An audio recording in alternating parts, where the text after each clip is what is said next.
this long service award is being presented to you in appreciation of your 30 years of dedicated service, devotion, and commitment to the organization.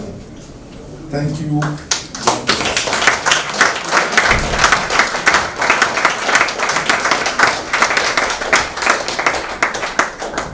Experts have called for urgent formalization and regulation of domestic work in Nigeria, stressing that domestic workers remain largely invisible, unprotected, and vulnerable to exploitation.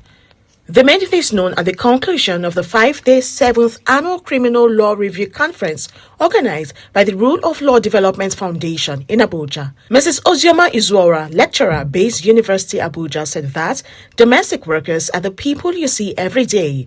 They have always been part of our households, yet they have remained invisible and unprotected. Unfortunately, government has not taken interest into this, even though I hear some thought leaders, including Chidoka, who was here. He's done some work on the Igbo apprenticeship scheme and how that can be replicated. Even in MBA, we've done something, especially among Igbo lawyers, where we now have young lawyers being apprenticed to the senior lawyers and all that. So I'm not aware of any equivalent for kind of regulated in that way, not regulated by law, for the girl child. In the main, girls are procured and by agents, you know.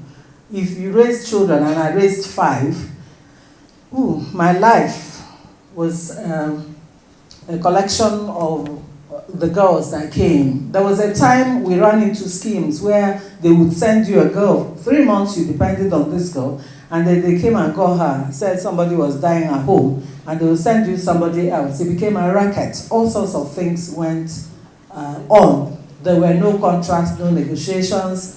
Sometimes the salaries won't get to the children. Sometimes the children were underaged and all that. However, the boy child were included. Also, the boys who were employed to be house boys and security and all of that. So, yes, they were prone to exploitation against the spirit of the Child Rights Act. If you look from sections 28 to 30 of the Child Rights Act, you see the prohibition and the way the law tries to guide if they have to work, what sort of work and within what family and all of that. Mr. Hyginus Ibaga, a legal practitioner, said that domestic work remains one of the most undervalued and least regulated sectors in Nigeria, despite its vital role in supporting households and the wider economy. Of course, if you're talking about domestic workers, it is not just anybody that runs errands for you. If there is, by that definition, anybody who works for you on spontaneous occasion, come and do this cleaning for me, is not a domestic worker in the discourse that we are talking about. Across the country, domestic workers are as housekeepers, cook, drivers, stewards, a lot of them, and caregivers enable the productivity of households and wider economy by providing essential services that are both laborious and sensitive. Let's just take a look at this. If for any reason the work of domestic workers is given to us to do, imagine you being the cleaner. You are compelled to clean your house, wash your car, do everything, even the work of nanny. I want to say that to a great extent, it's going to affect our output in our different spheres of life. So their work cannot be undermined. For her part, Mrs. Linda Raji, project officer of the organization, said that weak institutions and entrenched social norms are the biggest obstacles to enforcing domestic workers' rights in Nigeria. I was somewhere once when I just overheard a call and was like, because I need a girl, 16 years old, send her here. And 2 days later, the girl was there, and I just kept wondering, do the parents even know where this girl is right now? What will be her fate? But this is the pattern we have here in Nigeria, and why this bill is very important.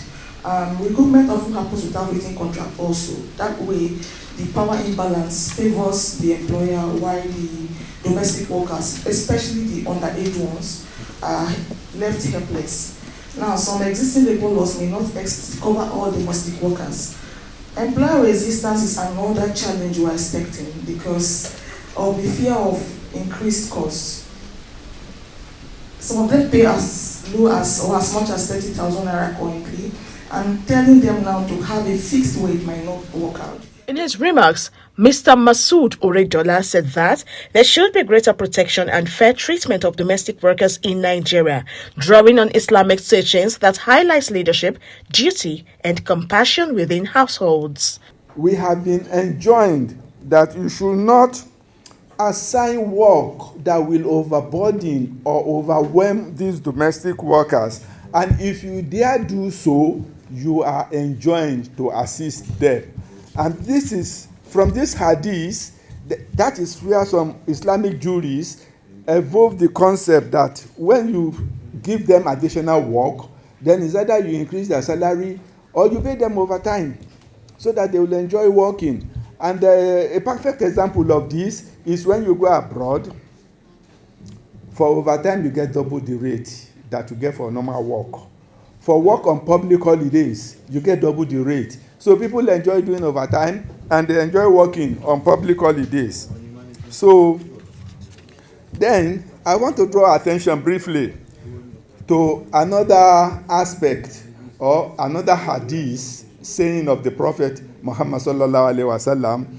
He says, "Atu al-ajira ajrahu qabla an yajifa arakahu," meaning give the pay the hired workers, your domestic staff, your household, his wage before his sweat dries.